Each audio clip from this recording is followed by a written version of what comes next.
Today I want to talk about 5 things a woman should never do for a man. Not because he doesn't deserve it, but because you deserve more. You deserve not to lay your crown at the feet of someone who didn't even notice you were wearing it. I spent years believing that being too much was my biggest flaw, that my intensity pushed people away. So I learned to make myself smaller.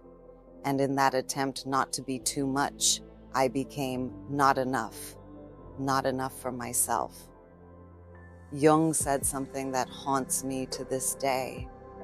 Often, what we call personality is just conditioning. It's not us. We're echoes of others' expectations, using our own voice. Number 1, she never silences her truth to preserve his ego. How many times have you swallowed a no to avoid seeming difficult?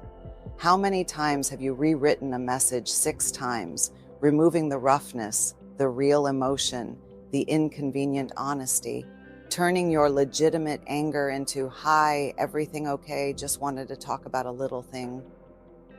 I used to do that.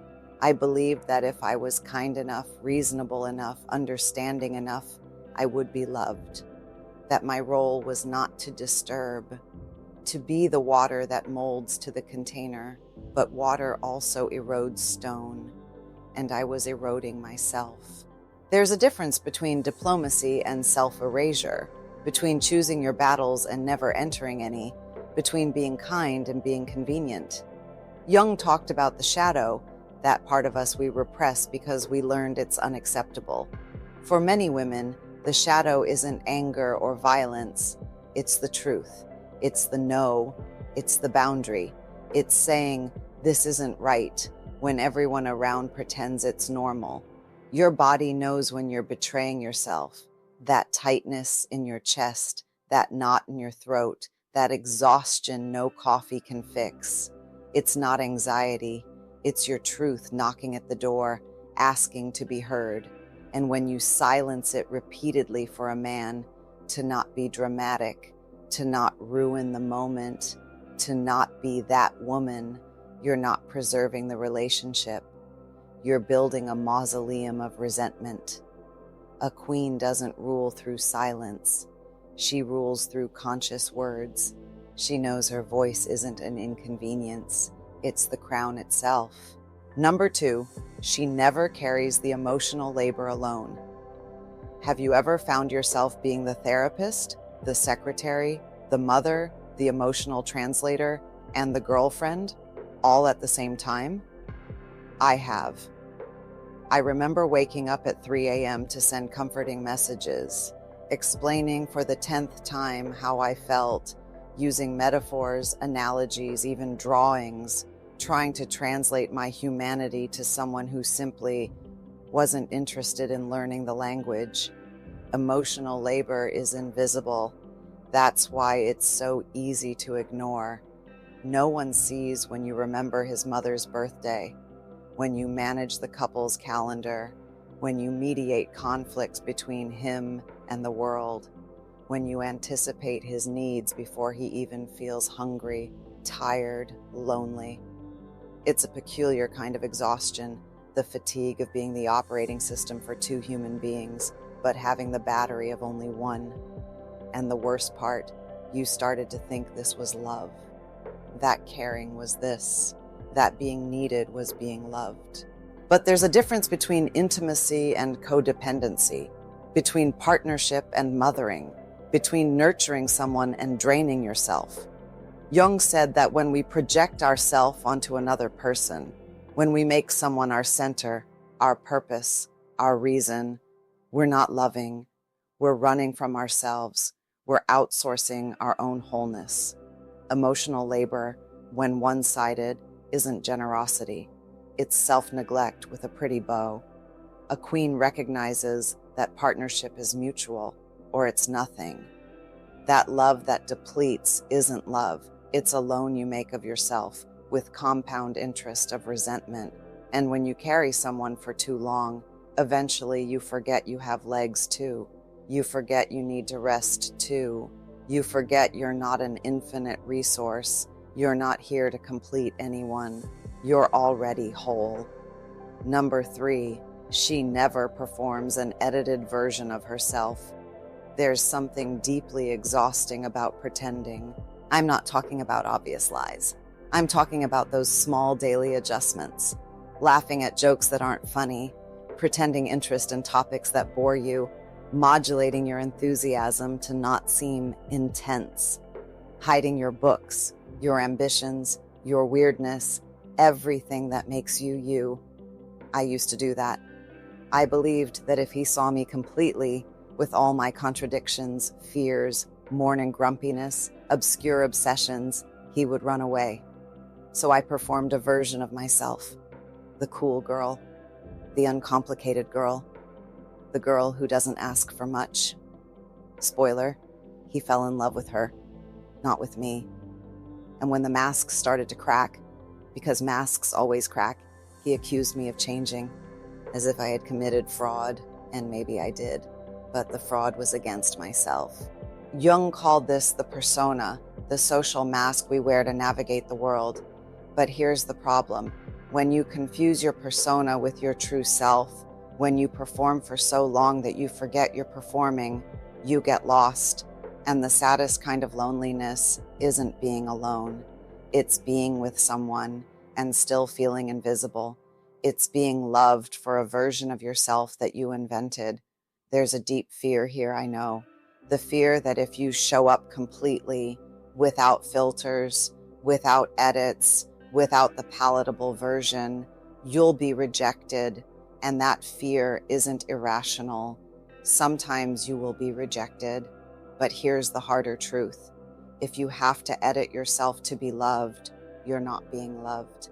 A copy of you is being loved, and you're watching from the outside. A queen doesn't diminish herself to fit into the small spaces offered to her. She recognizes that not fitting isn't a flaw, it's a fact. And that love that requires self-erasure isn't love. It's conditional acceptance with too high a price. You deserve to be seen, not the palatable version, not the convenient version. You, all of you, the shine, the shadow, the beautiful and impossible mess that is being human. Number 4, she never inherits the fears of other women. If you don't do this, he'll leave you. Men are just like that. You have to accept it. Don't be so demanding or you'll end up alone. Have you ever stopped to ask, is this fear mine or is it a legacy? I grew up hearing versions of these phrases. My grandmother, who accepted infidelity because it's better to have a husband at home than none. My mother, who swallowed resentment for decades because marriage is work. Aunts, cousins, older friends, all teaching me the rules of a game I didn't even know I was playing. And for years, I believed it. I carried these fears as if they were mine. The fear of being too much, the fear of being abandoned, the fear that my freedom was incompatible with love. But that wasn't wisdom, it was intergenerational trauma. Jung talked about the collective unconscious, memories and patterns we inherit from past generations. And I believe many of us carry not just our own fears, but the fears of all the women who came before us. Women who couldn't choose, who didn't have bank accounts, political voices, or the right to say no. Women who did what they had to do to survive and taught us those survival strategies as if they were still necessary. But you're not living their lives. You have choices they didn't have. And honoring their struggles doesn't mean repeating their sacrifices. Ask yourself, is this fear mine? Or is it my mother's fear, my grandmother's, all the women who preceded me? A queen recognizes that she doesn't need to live hostage to prophecies that weren't even written for her. That gratitude for other women's battles doesn't mean accepting the same battles. That you can honor the past without inhabiting it. You didn't inherit just the fears, you inherited the courage too. Number 5, she never forgets that the crown was already hers. Here's what no one told you. You don't need to become a queen. You already were one. Before any man validated you, before any relationship completed you, before you learned to perform, to silence, to carry, to make yourself smaller. You weren't crowned by the world. You were born crowned. And somewhere along the way, someone convinced you to set that crown down. They said it was too heavy, that it was arrogant to wear it, that you had to choose between being loved and being sovereign. Lie. Jung said that the process of individuation, of becoming who you really are, isn't about adding things.